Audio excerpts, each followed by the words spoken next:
What is going on, Badger fans? Welcome to another episode of Locked On Badgers. Really appreciate everybody tuning in. We're going to talk about how much this offense is actually going to help this defense this year. I want to talk about that, plus get into a bunch of your comments, some really good takes as always, all on today's Locked On Badgers. Let's go. You are Locked On Badgers, your daily podcast on the Wisconsin Badgers. Part of the Locked On Podcast Network, your team every day.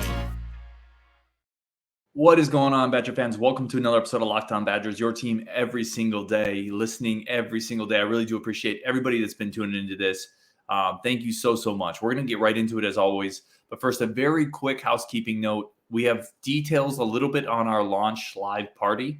So again, we're coming to Madison, the Locked On Show. I'm going to be there. Rajiv is going to be there. Justin's going to be there. We're going to be at Scotty Bar on Friday between 1 and 5. I hope to see, it would be amazing to see as many of you as we could see, just to say thank you. Now, from 1 to 2, we're going to be kind of setting up our tech stuff. So obviously feel free to come down, say hi, grab a beer, get some wings, but we're going to be kind of making sure everything's working. From like 2 to 3, we hope to do some giveaways, some trivia, a couple guests, I hope, are going to be there in kind of that time period. And then 3 to 4, we're going to do the show. So that's kind of the lineup. Again, we certainly don't expect everybody to stay the entire time. Not necessary. Would love for you just to come in and say hi, shake your hand and say thank you for supporting the show, for listening to it, and for helping us build this community the right way. So again, I'll put more of that out on Twitter. I'll make sure everybody knows exactly what's going on, but I would love to see as many of you there as possible. We'll also probably get together on Saturday at Scotty Bar, the day after, just for drinks and wings and whatever, just to kind of pregame and chop it up and meet as many of you as possible again. So that's the details. Send me a DM if you have any questions, but really do appreciate the fact that we have an opportunity to do it. Scotty Bar's been awesome, opening their doors to us. That's a great place right by the stadium. So yeah, we're really excited about it. Anyway, let's move on. One of the things we were talking about in yesterday's show where I was worried about the defense, right? Where I was talking about being worried about the defense, and Craig Henrik said, "Ryan, will you quit worrying about the defense, please?" No, Craig, I won't. No, I appreciate the comment. Listen, I'm a little worried about it. It is what it is. But one of the things that came out of yesterday's show that I think is really interesting, and Craig, I appreciate the comment, man. I probably should stop worrying about it, but I'm a little worried about it. One of the things that came out of yesterday's show, though, that I realized, and I had to think about it for a little bit, is how much better this defense could potentially be because of the offense they're going up against.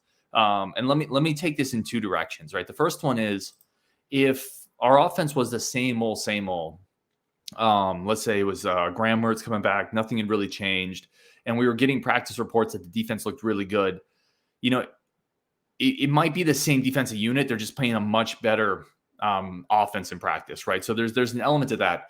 But the bigger element here that I'm excited about is, what is this defense being prepared for? That's the question we need to kind of focus in on. What is this defense in these practices, in spring practice, in fall camp? What are they being prepared for? They're being prepared to play Ohio State, right? They're being prepared to try to win Big Ten titles.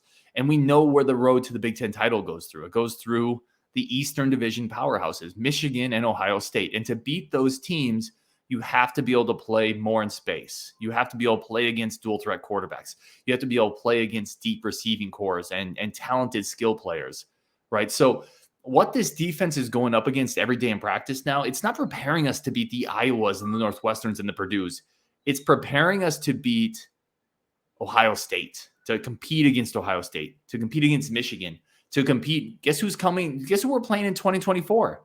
Alabama, right? This defense in practice is seeing, maybe I was thinking about this too. This is probably, the secondary is practicing against probably the second best group of receivers they're going to see all year, right? Outside of Ohio State, who has a stable of 5-star receivers every single season.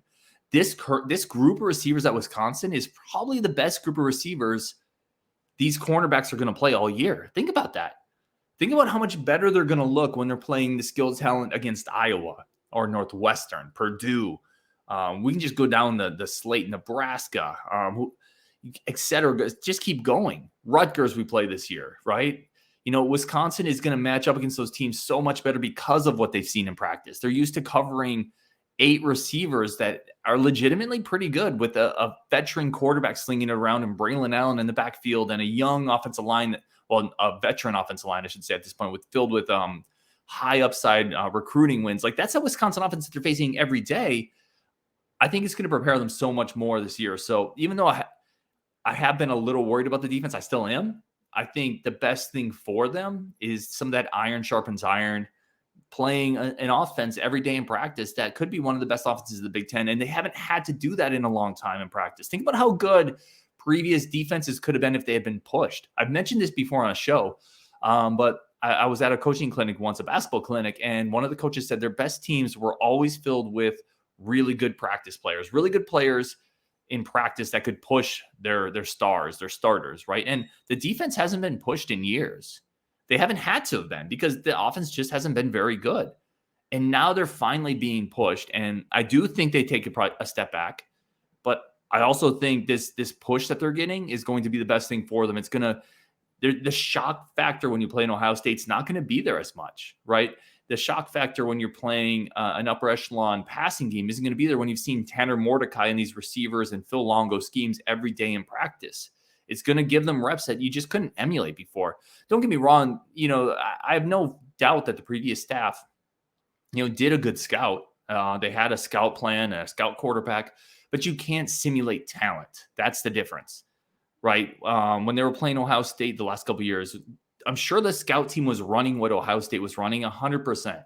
The previous coaching staff wasn't inept, but you can't simulate the talent that Ohio State has. And we're getting closer to that. We still don't have Ohio State talent, but we now have weapons and a quarterback that can challenge this defense. And in doing so, it's going to make them better when they play those teams that can do that. So that element to this is really exciting. I don't think it's talked about enough, right? How the Longo coming in, running this offense in practice, getting these weapons is going to make these cornerbacks sink or swim. It's going to make the defense sink or swim. It's going to make Tressel better, right? It's going to make that pass rush have to get there a little quicker. And that's all going to sharpen that side of the ball. It's going to bode well for the team defensively going forward over the next couple of years. For as long as, Longo's able to be here and add that talent, this defense is going to keep getting better because they're going to be practicing against that type of talent. So I think that's a big deal. And I don't think it's talked about enough. I'm excited about that.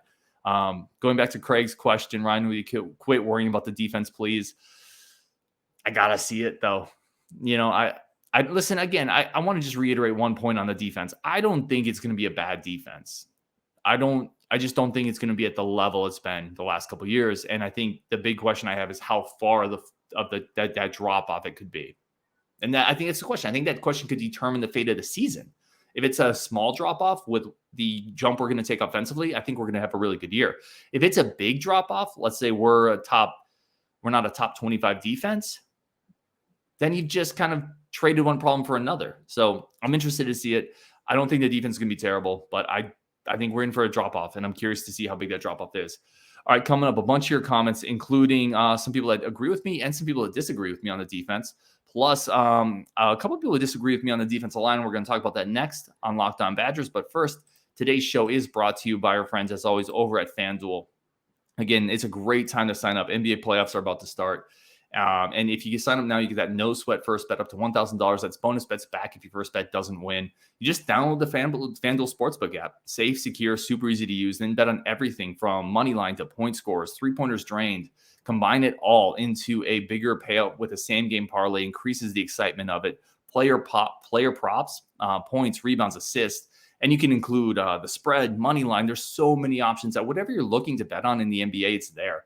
I've talked about it before. I was already on the Lakers -7. That line has gone up a little bit because Rudy Gobert threw a punch. He's out. Take the Lakers minus anything against the Wolves. I think they're going to run over that team. That's what I would take. Don't miss the chance to get your no sweat first bet up to $1,000 and bonus bets back when you go to FanDuel.com/lockedon. That's FanDuel.com/lockedon to learn more. Make every moment more with FanDuel, the official sports betting partner of the NBA. All right, let's keep going here. Again, really do appreciate everybody tuning in. I want to get to a bunch of these comments. Let's start here with Bob Milborn. And again, I appreciate every single person for sending comments our way, tuning into it, getting your thoughts out there. I always want to get your comments on the show because I think we're better when we add that community into it. That's how we all get smarter. Bob Milborn says, here's my big worry. Tanner throws some interceptions that can be killers. So that's been a bit of the knock on Tanner Mordecai throughout his career is he can take some risks. He can throw some interceptions. I think with the offensive weapons he has, because he had Rashawn Rice at SMU, was an NFL receiver. I think he has more of a plethora of weapons in Madison. He has a Braylon Allen. I don't think he's going to have to force it much. So I guess I'm just not that worried about him, forcing some throws. It could happen. We have to see it on the field, but I'm not too worried about that one. Let's go to this one. George Stacy. Wahl was going good when Jordan was in the lineup, in addition to pre-injury. So, yeah, it's an interesting one. I've never really connected those dots, in terms of Tyler Wahl starting to struggle when Connor was a starter. I think it was more injury. I just think it was the injury that did it. I don't think Jordan brought a lot of juice to the offense, regardless of how Tyler Wahl was playing or not. I think Connor came in and was kind of an instant upgrade. Although I'll stay on the point of as soon as you took Connor off the bench and your bench fizzled away, so you just created a problem by solving one. I think Wahl was 100% injury. I think he started struggling. Obviously got hurt, but he never really got back to where he was basically carrying the team against Kansas. I know some people probably don't want to hear that, but beginning of the year, we talked about it. Who's the best player on this team? We unanimously said Tyler Wahl. We didn't say Hepburn. We didn't say Connor. We didn't say Crowell. We said Tyler Wall's the best player on this team. And then he had the ankle injury, and we kind of forgot about that. Him coming back healthy next year could be way more important than anybody's willing to admit. So I'm excited about that. I don't think Jordan leaving the lineup, George, had a big issue with it. I don't think that really impacted Tyler Wahl. If anything, getting Connor out there increases the spacing because Connor had a lot of gravity. It's going to create more opportunities for Tyler Wahl to work inside without getting doubled. So that's where I would go. I think it was just injury, and I just don't think he ever fully recovered from it / felt good about where he was post-injury. So I think that's the issue with Tyler Wahl. Robert Sorensen says, Rajiv's comments about Brady Collins, who we all love, by the way, two-time friend of the show, makes me wish the Chanel brothers would have been able to work with him. Yeah, I think so. I definitely understand where you're going with this, right? Because you think about especially Leo Chanel, and then you think, well, what could he have done? What could he have done in a better strength and conditioning, a bigger, more maybe modern strength and conditioning program? I would hesitate on that one. I would push back just maybe a tiny bit. First of all, not everybody's for everybody, right? Some people probably worked better under the previous staff than this one. So there's that. And some people are just uniquely motivated and individually gifted in the weight room, regardless of who's working with them. Look at Leo Chanel. As incredible as Brady Collins is, and we love Brady Collins here. I mean, could he have made Leo Chanel that much freakier? There are limits to freakiness in the human body, right? And I just don't know how much more Leo Chanel, how much more horsepower was under the hood there. So I don't know. I get the notion, and I think for a lot of players, you could apply this and say, yeah, I wish X player could have worked under Brady Collins. I think he would have been a lot better. I think he would have been quicker, faster. I think Leo was about maxed out, and I don't know. I think he was fine. The fact that he was drafted in the 3rd round, I think proves and points to his development at Wisconsin. Yeah, I think he was fine. Steve Mitchell says 3 young DBs getting work in spring will be way ahead of the normal freshman come fall camp. That's a great point, Steve. And this kind of ties in with what I was saying in the first segment is, think of Jace Arnold and the exposure he's getting to, modern college football, facing Phil Longo, Tanner Mordecai, and this plethora of receivers.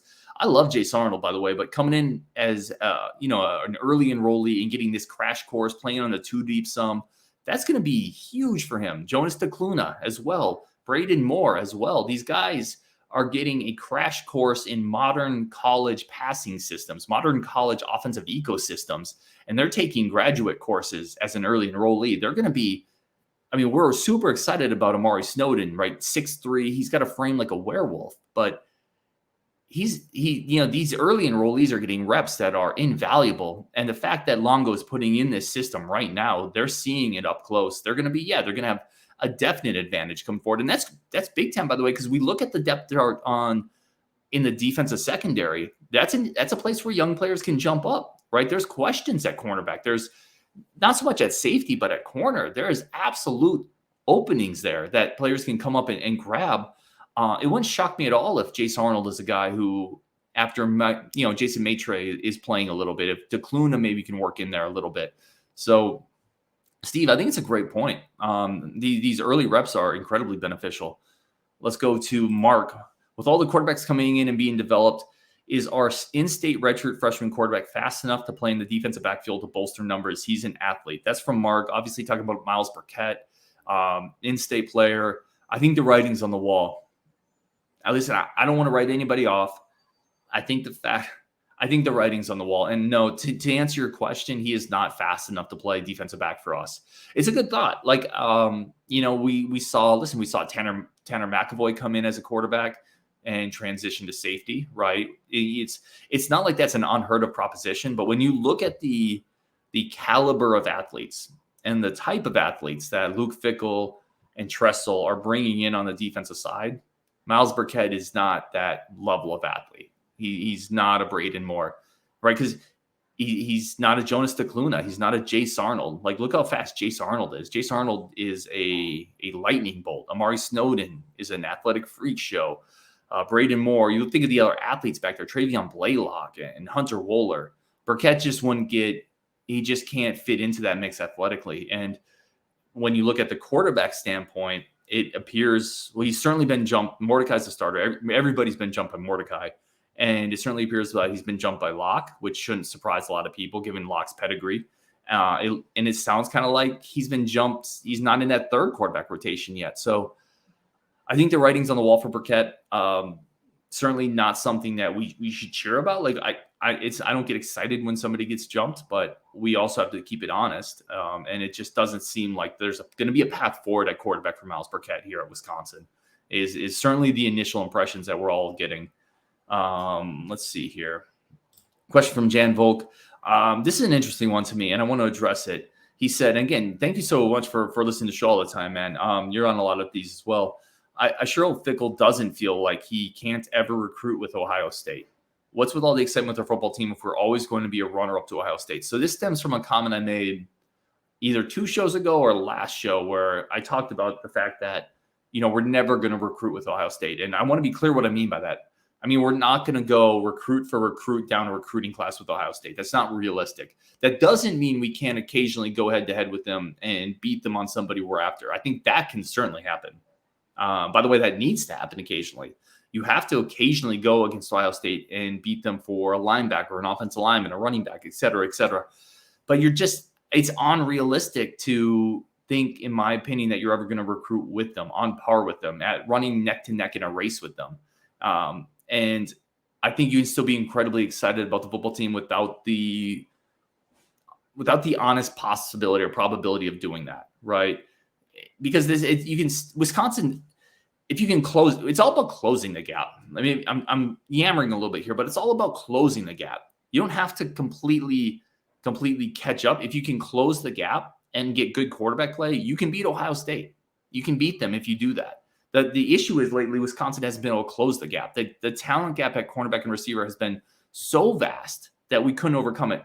You can't overcome that level. But if you start adding some guys like we have at receiver and like the guys like Amari Snowden, and you can close that gap and you get a Tanner Mordecai, then you've closed it enough where you can knock them off at home. It's realistic. Whereas the last couple of years against Ohio State have been crap shows. We look like a JV team against them. And that's what I'm talking about. You have to compete before you beat them. And we haven't been competitive. So I think he's going to close the gap. I think we're going to get competitive.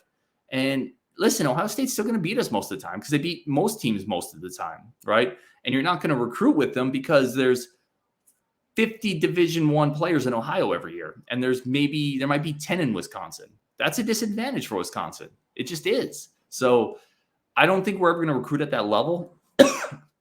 But I think we can close the gap, and that's what matters, and that's what's exciting. All right, we're going to take a very quick break here, come up with the rest of your comments, including a couple of people who disagree with me, and a show suggestion. So we're going to talk about that next on Locked On Badgers, but first, a quick word from our friends of the show. All right, I want to thank everybody for listening to Locked On Badgers, your team, every single day. Really do appreciate y'all more than you know. Let's get Cold Stone on here. He said, I definitely disagree with the athletic limitations you say Rodas has. I was saying we kind of know who Rodas Johnson is and James Thompson are, and they're not pass rushers. He said he is just as athletic, if not more athletic than Benton. The only difference is he's not as physical and not as a big a body weight guy. So, yeah, I could be wrong on Rodas. The thing, though, is when you start to see players for several years in college, it's rare for them to turn a gigantic switch at some point. And like a defensive lineman who hasn't been a pass rusher for 2 years usually doesn't become one in year 3, right? Now, is he more athletic than I was giving him credit for? Probably. But when you say the difference is, and Cold Stone, by the way, I appreciate the comment. You're in a lot of the comment section as well. Really insightful stuff as always. So I'm always glad when I see your comments. When you say the only difference is he's not as big body weight, but that's a big part of what made Benton special is he could be athletic at that body weight, right? And that's why he's going to be an NFL player. A lot of guys can't. I don't know if Rodas can be athletic at that body weight. So, or I shouldn't say athletic. He's obviously athletic. All these guys are athletic compared to the normal human being compared to me. I'm saying elite athleticism at that body weight. I don't know if Rodas has that juice in him. Benton clearly did. And I think that's the difference is Benton could carry that weight and be disruptive, right? And I'm not sure if Rodas can. I'm not sure if James Thompson can. So to me, that's the difference. Easton Park says, I feel like Justin needs an intro like Rajiv too. So here's the thing. Yes, I agree. Justin needs an intro theme. The thing is, I don't know what to give it. I don't know what to do for it. Like I sat down and actually tried to brainstorm it. So if anybody has something for Justin, let me know. I'll get one created. The Believe with Rajiv actually came from the comments section. That's not something I came up with. I think it might have been Bo Dragon. Correct me if I'm wrong. Who came up with that? Definitely let me know. Whoever came up with the Believe with Rajiv, let me know. But somebody come up with a Justin intro. I'm all about it. We'll create it. Yeah, he deserves one too. Bryce Tollfree. Bryce, thank you for your comments as well, my friend. You're on a lot of these shows. He says he's with me. I'm not panicking, but for years it's been the defense that had the offense, so I am worried. I recall someone bringing up Michigan under Rodriguez and that where his defense, they had a lot of hype and his defense completely crapped out. Listen, I don't think Wisconsin is going to have like that. I don't think the stock market is going to crash on the Wisconsin defense and everybody's going to be trying to sell their shares. But I think you could see a bit of a Wisconsin defensive recession, right? I think you could see the numbers go down a little bit. And until someone can show me that we have a difference maker in the front seven, like, I mean, on the defense line, like a true disruptive, I'm going to blow up the line of scrimmage. You're going to have to double me. I'm going to get 8 sacks this year. I don't know where that disruptive defensive lineman is, and that's one of the things that worries me. Monty D says Heilberger will be perfect for this defense. If you watch his highlights, he plays at least 4 positions of the 3-3-5, and his instincts are off the charts. You heard it here first. You know, speaking of the commitment we had the other day, 6'4", 210 outside linebacker. Yeah, he's a monster. I like that commitment a lot. A ton of upside. He's got to tune some things out, but I like that commitment a lot. Jeff D, College Football News recently released win-loss projections for every Big Ten team. This one's interesting. They predicted UW losing to Washington State, Illinois, and Minnesota. That would be a 9-3 season with a win over Ohio State. Would that be a success, says Jeff D. Everybody think about this for a second. So if you go 9-3, you beat Ohio State, who has beaten you 10 straight times, but you lose 3 games, Bielema again, and to Fleck. Is that season a success? I'm gonna say no. Gosh, that's a tough one. You can't lose to Minnesota again, right? So let me start there. If it's 9-3 with any combination of wins and losses, but you beat Minnesota, I'm okay saying it's probably a success. It's not the level of success we're kind of hoping for. You can't lose to Minnesota. So I'm going to say 9-3 with a loss to Minnesota, even if it's a win over Ohio State. That's a failure. All right, let's go to the next question here. Wyoming. Oh, this is from Jacob Hammer talking about Noah Reynolds, the commitment. Wyoming, come on. Talking about how much he averaged like he played anybody good. GTFOH. And everybody knows what that acronym is. Listen, it's not necessarily about he scored this much playing for Wyoming, and now he's going to score this much in the Big Ten. That's not what it is. It's can he help this team, and can he bring something different? You know, and the next comment here from Jeff Olson, he averaged 1.24 points per possession when finishing at the Cup, which ranked in the 70th percentile in college basketball. What did we struggle with on this team? Finishing at the rim, making layups. This is a guy that finished in the 70th percentile in college basketball doing that. Now, it's not going to translate perfectly to the Big Ten, but he's going to be able to help in areas that we need help. He's going to provide depth. I think he's a better player than Jordan Davis. Again, it's not a ceiling mover, but it makes the team better. I really do believe that. All right, last comment here. This is from Addison B, who's an Ole Miss fan. He said, relax. My program hasn't been to a tournament since 2004, if it makes y'all feel any better, until they recently hired Chris Beard, so that'll change soon. Listen, he's got a good point here. There's teams that haven't been to March since 2004. So, maybe you need to occasionally take a down year. We'll see. I've not been incredibly excited with what Greg Gard has done this offseason, but I do like that we have an Ole Miss fan casually watching the show. So let's get it. Anyway, on Wisconsin, that's the show. Really do appreciate all y'all as I am kind of still getting my new setup created here. Thank you so much. We're going to talk again tomorrow. My setup should continually get better. I'm here for about a week, and then I go back to my home base. More news on our launch event. I'll get that out. I hope to see all y'all there. On Wisconsin, and let's keep it going.